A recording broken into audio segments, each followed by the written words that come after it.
What's up, boys? It's Nate Dog Mac. Welcome back to the channel for the Trading Basics episode number 2. We're looking into more of the basics of trading in FIFA Ultimate Team. Made a couple coins on some informed flips. If you haven't checked out the first video in this series, definitely go check it out. A lot of the basic stuff about the transfer market, knowing the menus, where to find stuff in foot, and some of the very simple market talk. This episode though, I want to get into a little bit more deeper things in the market, talking about listing players, talking about your mindset when you're trading in this game, just a little bit more advanced stuff, but still a little more on the basic side of things overall. If you're liking these videos so far, drop a like and subscribe to the channel if you want to see more of them. Also comment down below if any of these videos have been helpful to you at all. Let's get right into the information. So the first thing I want to talk about today is listing your players. That's the first couple of these topics we'll mention today are all about listing the players that you have purchased, that you have on your transfer list, that you have ready to sell, and a couple different methods that you can use to try to get those players to sell at different points of the day, or depending on what's going on with their price. So the first thing is listing your players for lazy buyers is a really easy thing to do. Every night before you go to sleep, usually during the night, transfer market prices go up, and it's really easy to list a player overnight. Let's say this Bernardo Silva, I bought this card a really long time ago, but Bernardo Silva is going for 3K maybe. There's a one for 2.8, so 2.6, 2.7K is his lowest price. If I went to list overnight, let's say I was going to bed and I wanted to list my guys overnight, which you definitely should do, because anytime that your cards are selling, it's an opportunity that you have to make coins. So listing your cards overnight, you could wake up with a couple surprise sales. So listing overnight, I wouldn't list Bernardo Silva at 2.6 or 2.7K because he would probably sell within the hour. With normal price fluctuations, he could go down to 2.4K, he could rise to 3K easily. So overnight, during one of those fluctuations, I can list mine for 3K. I'll list it for, let's say, 6 hours as I sleep overnight, and I'll list that on the transfer market. And I know this is kind of a bad example because it's not really a card that people are going to want to buy right now, but overnight I might be able to sell that card for a couple thousand more coins higher, depending on what kind of card you have. There's a lot of times where you'll be able to, let's say you have Antoine Griezmann, say he's going for 100K earlier on in FIFA when players were more expensive. You could list them up for maybe 110K and maybe make a couple extra thousand coins listing overnight and doing that. But the main point of the story is listing a little bit higher for longer periods of time. The normal price fluctuations in the market, things go up and down all day constantly, and overnight especially they tend to go up just a little bit, so you can make a few thousand coins doing that. Another thing I want to talk about with listing overnight is using a little bit of a method called Tech Avion. It's one of the easiest things to do. I do it with a lot of cards just to make them more appealing to somebody who's trying to buy them on the market. So I'm not going to list any of my players for that. I want to go over here and look at, let's look at a card that you would actually buy with Tech Avion. So like a high rated card. So people like to look for fresh cards, and people like to look for cards that have chemistry styles, contracts, and fitness. And that is the Tech Avion method. So right here, this Messi has 11 contracts, it's got a hunter on it, so that if I wanted to buy, let's say I want to buy this Messi right here, the Festival of Football Messi, I have 3 to choose from, and this one's way cheaper, so I'd go with that one. But this guy right here, he's got 97 contracts, not the highest fitness, but he's got a hunter card on him. So if these two cards, theoretically, if these two Messi cards right here were the same price, you'd buy the one with the hunter and the contracts, even if this one was maybe 1,000, 2,000, 5,000 coins more, depending on the card. The average person would see the card with the good chem style, more contracts, and more fitness. They would see that card as more valuable. So that's something to think about when you're listing a player that people are going to buy and use for their teams. If you're listing a regular 82 rated Joe Schmo who is just using SBCs, doing the Tech Avion method won't help you that much. But if you're going to list a player that people are going to actually use in their team, it can help a lot, and that can maybe get you a couple extra thousand coins on top of what you already may be making in that sale. Last but not least, I talked about it a little bit before, but fresh cards. I mentioned that in the first video as well, but this fresh Pogba right here, as this one that I have looked up here, 755,000 coins. It's not a fresh one, but that is the cheapest one on the market. Here's another one that's fresh for 799,000 coins. Some people during the high points of the year of FIFA Ultimate Team will pay the extra 40 to 50k for a fresh card like this, just because it has no games played. It would be fresh to their account. That's a big draw for a lot of people who are looking for high-end, elite, weekend league type players to use in their teams.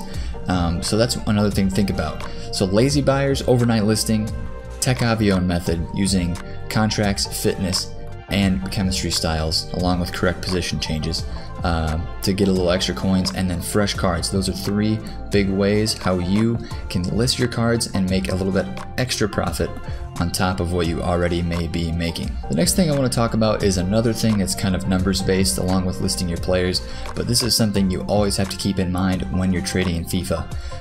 Tax. The EA tax. On every single sale, EA takes a 5% tax on the sale of that player. So this Bernardo Silva, if he sells for 3,000 coins, EA will take 5% of that, which is, quick maths, 150 coins. That's how much tax they will take. So I will receive 2,850 coins from that sale of the player.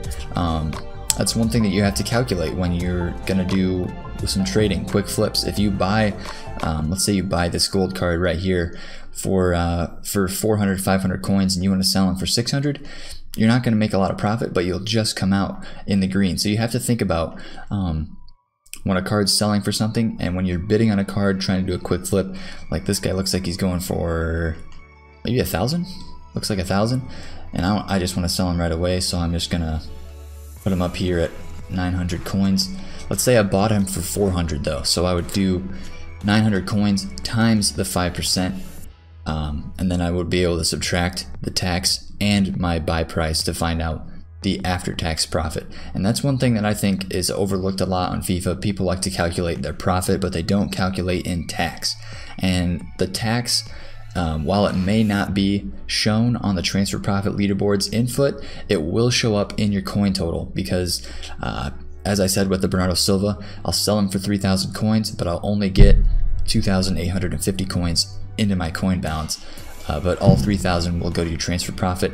But if you're doing constant trading all the time, and you're neglecting to think about the tax, you might not be making as much money, especially if you're trading with big icon cards that are going for, you know, 3-4 million. Your tax on those is going to be a couple 100K at some times. So you kind of have to think about that when you are when you're listing players, when you're selling players. Remember to keep the tax in mind. It's very, very important.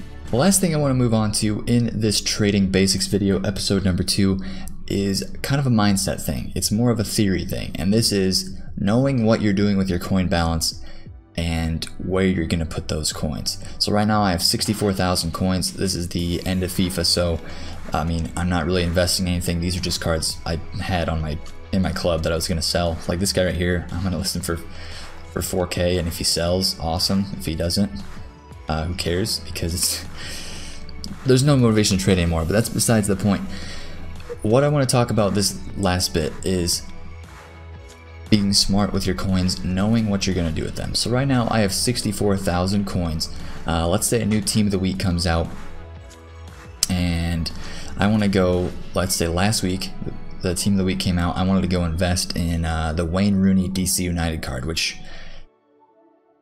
I wonder if it'll go up at all with the new record breaker Josef Martinez. A little MLS link there, we'll see. But right now he's chilling like 27K, maybe 26K, somewhere in there. I have 64K, so it probably would not be in my best interest to go and buy 2, or if I almost get 3 of these Rooney cards at one time. Or let's say there's a card out there for 65K. It probably wouldn't be in my best interest to go buy one of those and put all of my coins in one card.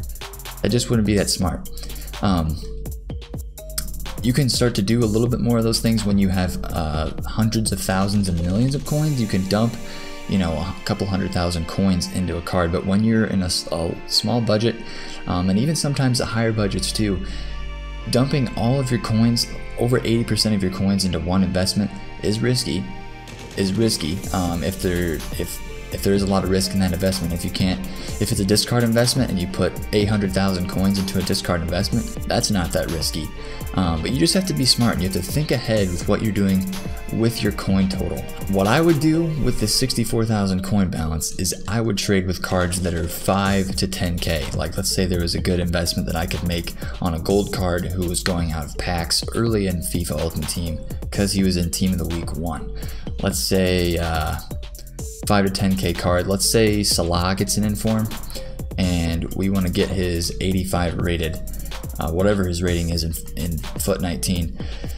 But this is the Salah that's in packs. So let's say, yeah, he's 15, 16k. So that's even a little higher than I thought. But if he was 5 to 10k, that's where I would go in with 64,000 coins, because that way, if you're making coins on an investment, the more you buy, the more profit you'll get. Obviously, it's smaller intervals. If I buy a card for 5,000, it goes up to 8,000. That's really good profit. That's 3,000 coin profit before tax. But if I can do that, if I buy a card for 5,000 coins, you know, I can buy like 15 of them with this coin amount. I can buy 12 of them actually with this coin amount. And that way I can make more coins, and if I bought a Clint Dempsey for 40k and sold it for 60, I'd only make 20,000 coins. But if I bought 12 different small cards and made 3,000 coins a piece on them, that's going to be more money than if I made like 10 to 15k on one card.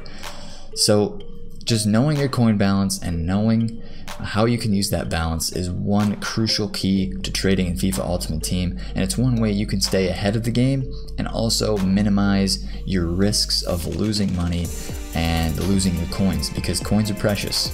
In this FIFA Ultimate Team, coins are very precious, and you need to know how to be smart with them and how to use them.